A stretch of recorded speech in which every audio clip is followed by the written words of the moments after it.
Today we're making crispy pistachio nuggets. These are high protein. They're really good for a main dish that you could have with mashed potatoes, rice, a veggie, just kind of as like a very classic dinner staple, but they're also really good in wraps, on salads, in grain bowls. Very versatile recipe that is easy to make and really tasty. So I'm going to be using a high protein tofu. This has already been pressed, so it doesn't have as much water in it, and this is really going to make a difference in the overall texture of these tofu nuggets. What I do like to do though is when I remove the tofu from the package, I will still pat it dry. I don't feel the need to press it in an actual tofu press or even weigh it down because like I said, it's already been pre-pressed. This is just a matter of getting off any excess liquid. Then I will slice it in half lengthways and kind of dab as I go because the more dry the tofu is, the better the crispy, crunchy topping is going to stick to it. Then I cut each half into 3 sticks, roughly like this. I like for them to be roughly the same size, but it doesn't have to be perfect. Then I'll go ahead and cut that into 4 pieces, and you get these perfect little 2 bite-sized nuggets.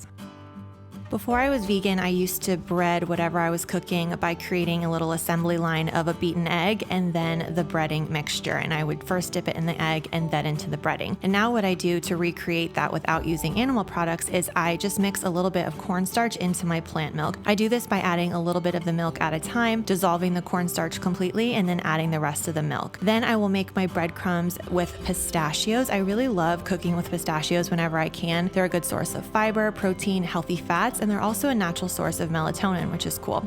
I'm gonna go ahead and finely chop these in my little Ninja bullet. You could also do this in a food processor, or you could put them in a bag and just kind of whack them with a heavy spatula. The finer and smaller they are, the better, because that's gonna create a more even coating. If they're too chunky, you're gonna have kind of like clumps of the breading and then parts of the tofu that's not really coated properly. Then I add some breadcrumbs and my spices. Here I've got some poultry seasoning, garlic, paprika, salt, and black pepper. Gonna mix this all together, and it's already gonna smell so good just when you're mixing this part. And then it's time to create a little assembly line.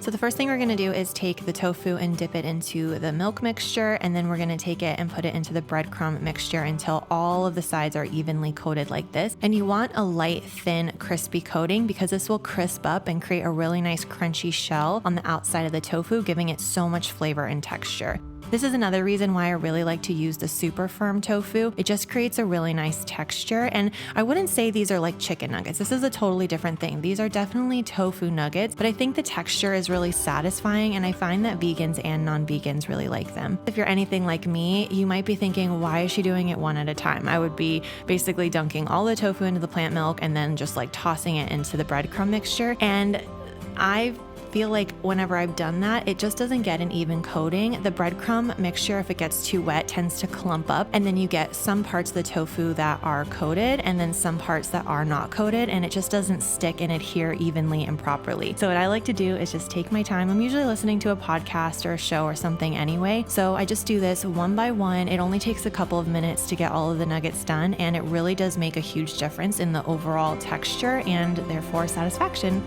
of the end result.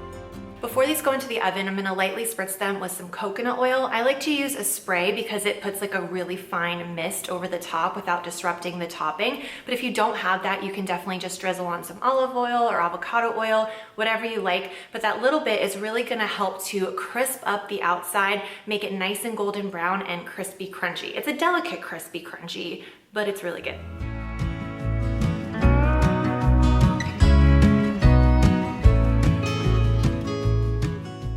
If you have leftovers of the pistachio and breadcrumb mixture, you can add a little bit of grated lemon zest and also some vegan Parmesan cheese with a drizzle of olive oil and make it almost into like a wet sand texture, and then sprinkle that on top of some roasted broccoli or roasted broccolini or cauliflower in the last like 5 to 10 minutes of baking. And that would make a nice kind of crunchy, lemony, garlicky pistachio gremolata that is really good. So really any roasted veggies, or if you're gonna make a vegan mac and cheese like this recipe or that recipe, and you wanted to do a crispy topping on top, this would be great for that. So if you have leftovers, don't throw it away. You can store it in an airtight container in the fridge for a couple of days until you're ready to use it. And these are some of my favorite ways to use it.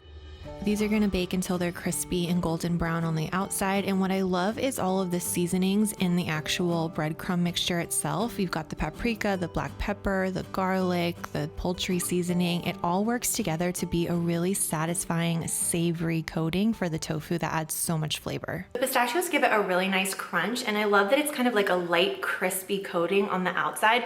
This is very versatile. You could definitely do this with ketchup or barbecue sauce, or like sriracha mayo would be good. My vegan ranch would be really good. So I hope you guys enjoy this recipe. If you like this video, please give it a thumbs up. Share with a friend who might also enjoy making this recipe, and I will see you guys in a video very soon. Bye.